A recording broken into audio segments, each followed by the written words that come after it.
Welcome to NFL World, where NFL starts and ends. I'm your host Jacob, and let's have a deep dive a little bit of the 2-5 New York Jets. So it started about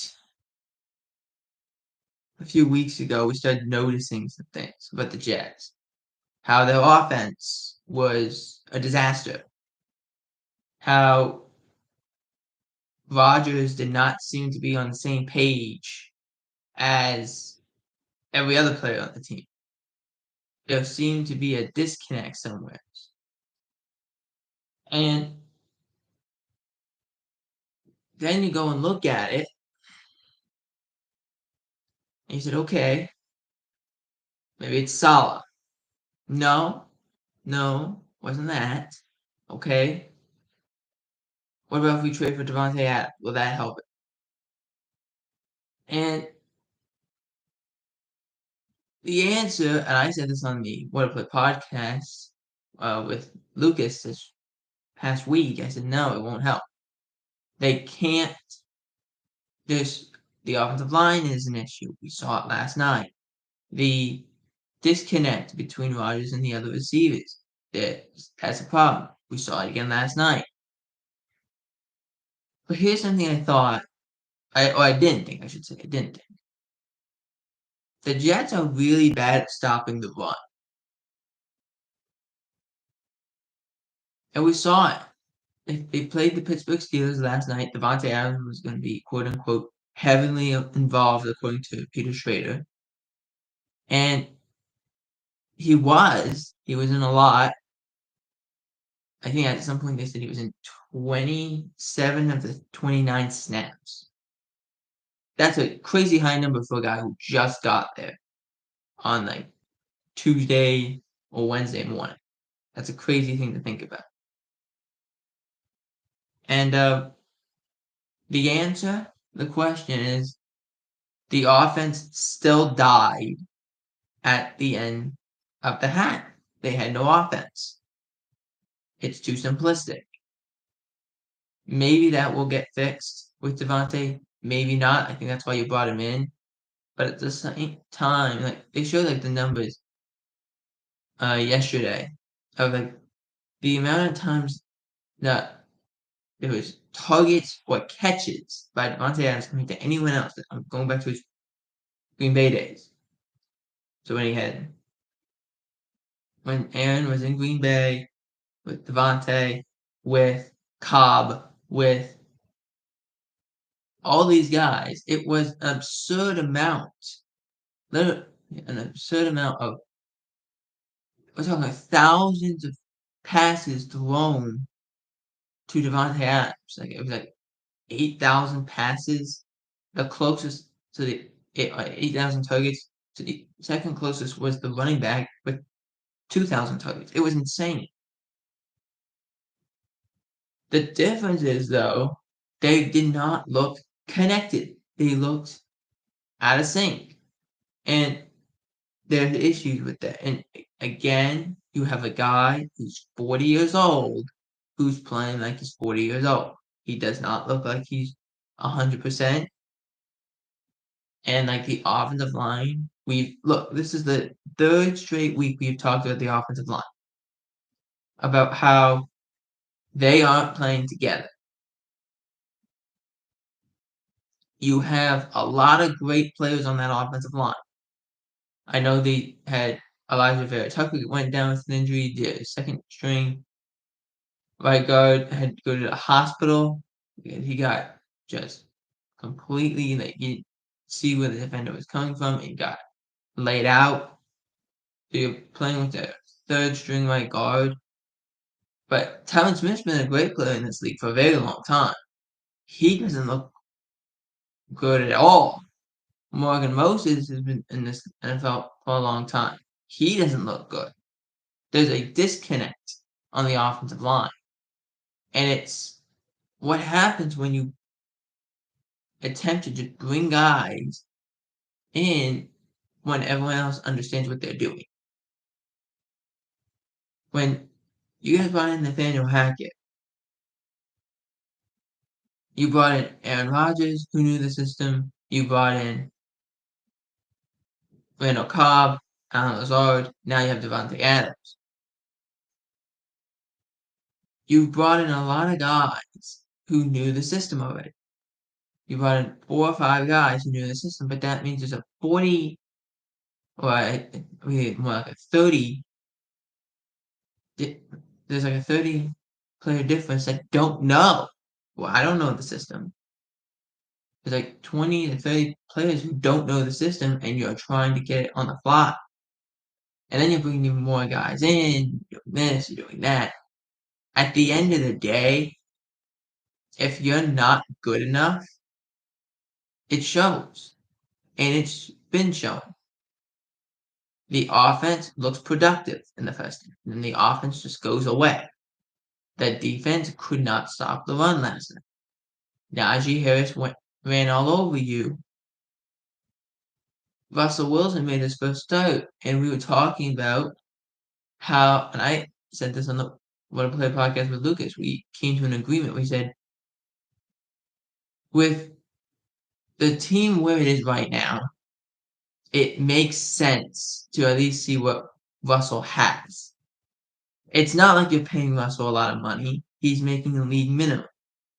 So it's like, okay, he's making league minimum. At least,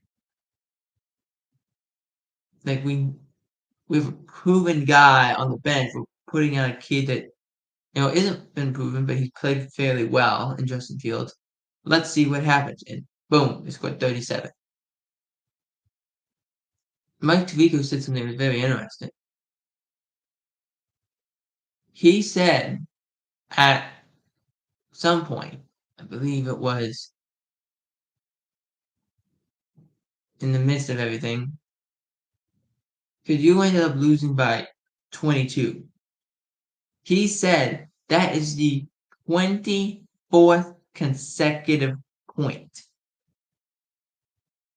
24th consecutive point scored by the Pittsburgh Steelers. They scored on their final 5 drives, 4 touchdowns, and a field goal.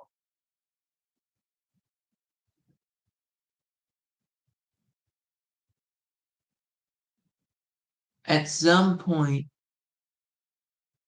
you're looking at this and you're like, my gosh, what is going on?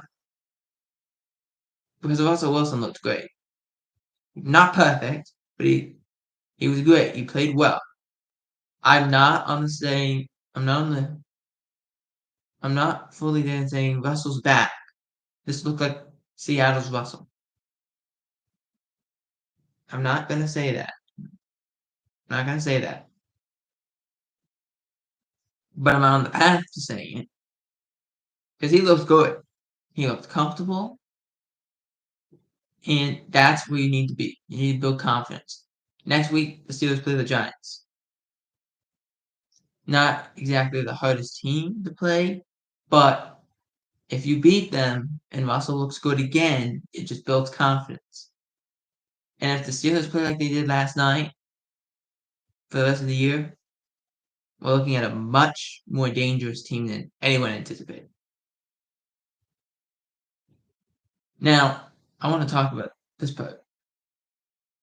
We briefly talked about Aaron and how he hasn't played well. I don't understand. Like, Aaron's been hurt a lot. Knee, ankle. He suffered a hand injury last night. It's on and on and on with Aaron. To the point that you're looking at Aaron and you're saying, Aaron, what can we do? What can we do? We've we brought in Devontae Adams. We've tried to remake an offensive line. It hasn't come out great. We've tried to adapt to the Nathaniel Hackett system. We ended up firing our head coach and naming a different coordinator because it wasn't working. It's still not working. Something needs to change.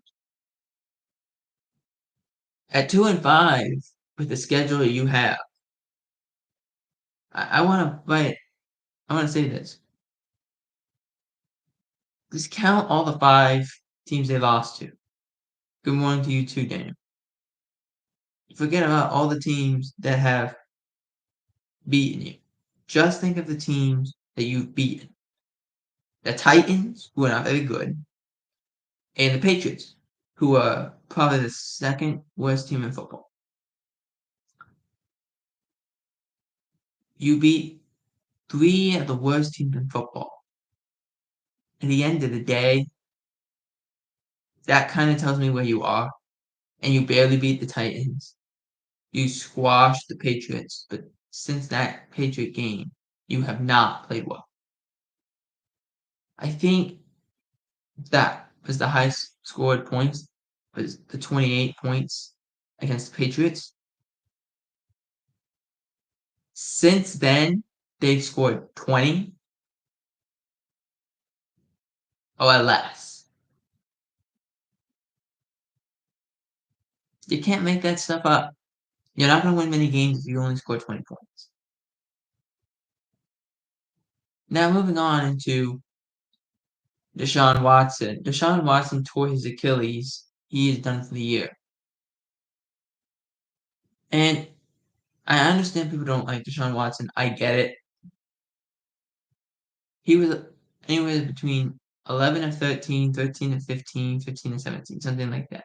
So he was playing decently well. To tear your Achilles didn't play well. Didn't happen well. Dorian Thompson-Robinson came in, and the Browns weren't able to do it. Now, the reason I think DTR came in instead of Jameis Winston was they don't feel like Jameis was ready at this point. Throw DTR out there, see if something happens, get Jameis ready for next week. Because the best thing I guess that could happen in a situation like this is you have a guy like Jameis Winston. So let's see what he has.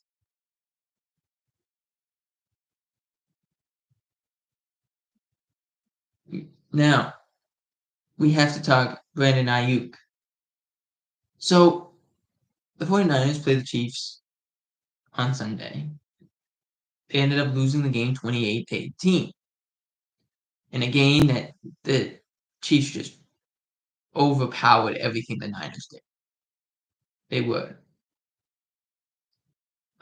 more physical.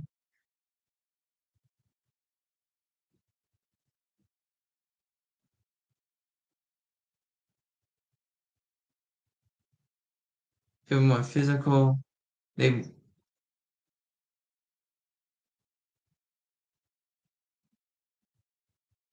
than the Niners were. The Niners couldn't get the run game going. But that wasn't really what I'm going to talk about. What I'm going to talk about is the injuries, the things that have plagued the 49ers. Dre Greenlaw is still out. McCaffrey is out. Both those guys only coming probably back after the bye. Now, in this game, you had no Juwan Jennings. He had a knee issue. He didn't play. Deebo Samuel got an illness during practice, during the warm-ups.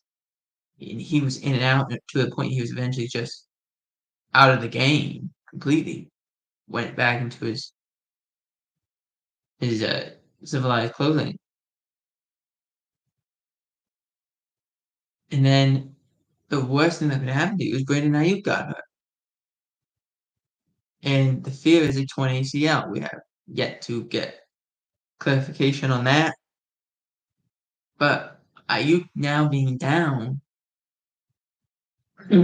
especially if it's only a sprain, which I don't think so, you're down for a year with an ACL, but a sprain you're down for at least 3 or 4 weeks. Like that's not great. It's not like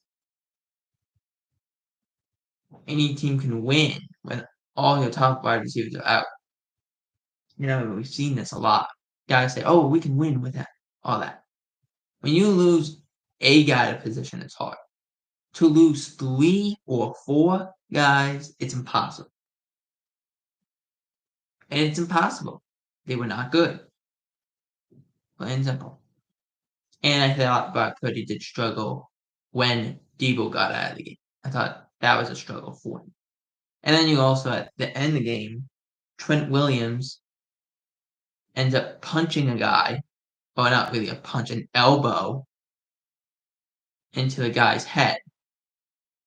And he gets kicked out of the game. So let's see what the NFL does there. Probably won't do much of anything. But you could just see this frustrated 49er team. You just saw it.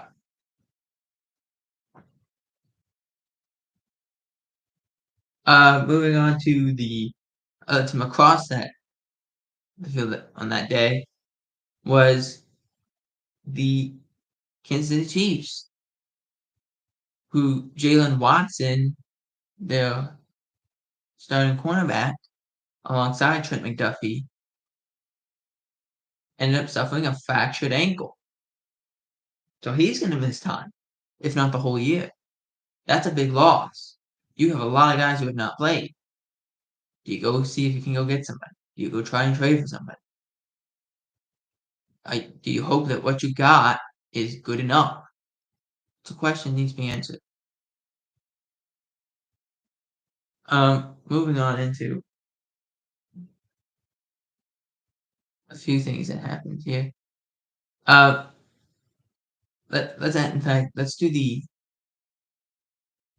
do the Saquon stuff, and then we'll get to recaps. Let's do the Saquon and what Gerard Mayo said, and then we'll do the recap and what ended there. So Saquon Barkley played. I want to see if I can get the stats here. Saquon Barkley is playing the Giants.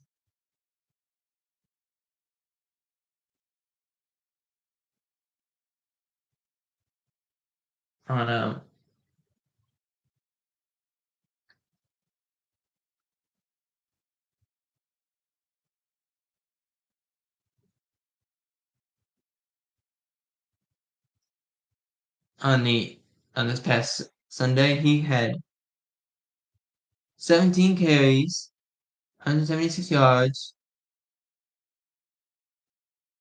1 touchdown. To put that in perspective, that is 10 yards per carry. Saquon now has 108 carries for 658 yards, 5 touchdowns, and an average of 6.1. Put it in perspective, the week before against the Browns, he ran the ball 18 times for 47 yards and no touchdowns. That tells you something. He just ran all over the Giants. And the Eagles did not really need to have anything else. Jalen Hurts only threw the ball about 14 times. There definitely is a method, I want to say, a method to how the Eagles have to win, and it has to be relying on Saquon Barkley, because other than that, it does not look good, period. Now, moving on to what Gerard Mayo said. So the New England Patriots played in London. It was the third game in 3 weeks in London. And the Patriots got their butts kicked. With the score 35-16, Jacksonville beat them. And I said that if Jacksonville did not win this game, Doug Peterson was fired and probably would not even be allowed on the team plane. Well, they did beat him by quite a bit. You beat him 30. I think I said 35-16. It's 32-16. My bad. To which Gerard Mayo said, "Look, we are a soft football team," which you don't hear a lot of coaches say that, but it is true. They're a team at this juncture that can't deal with a a team that's going to pound them into submission. They're going to just beat them down over and over and over. And that's what they did. That's what they did. It's that plain and simple.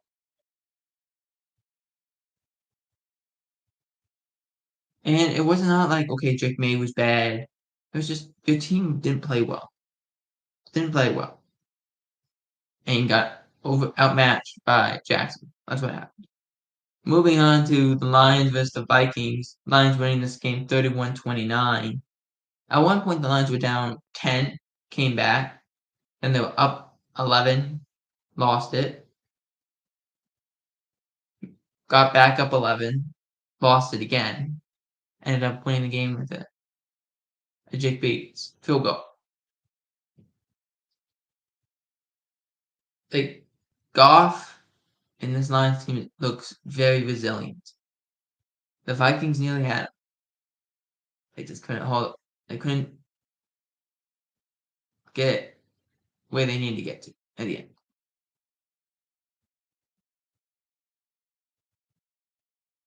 Talking about going to, so as one of the undefeated have fallen, the other one arises as the Chiefs have beat the 49ers 28-18, as we said before.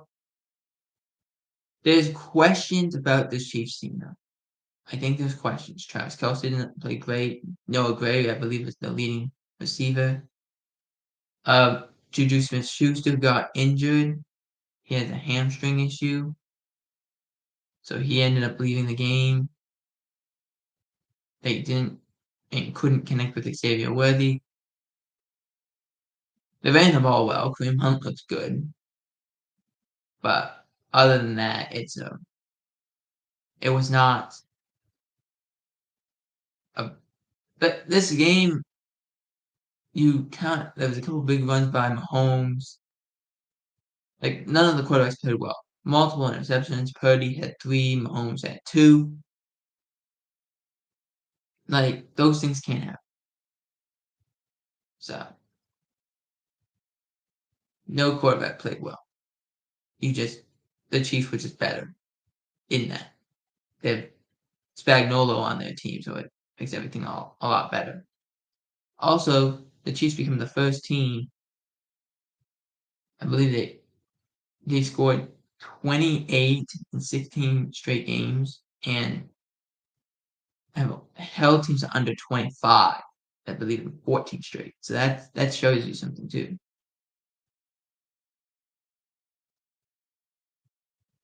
Next game was the Ravens and Bucks don't play until tonight, so we'll get that all situated for you on Wednesday.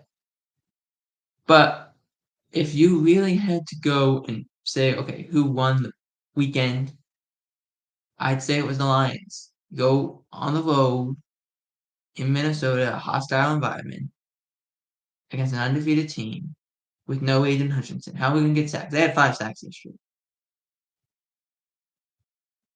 And they made plays happen, and Goff did everything that was needed to be done at the end. He came back and won this game. So if you need a winner for this week, you have to find your way to Detroit. For NFL World, I'm Jacob Hebert. Out.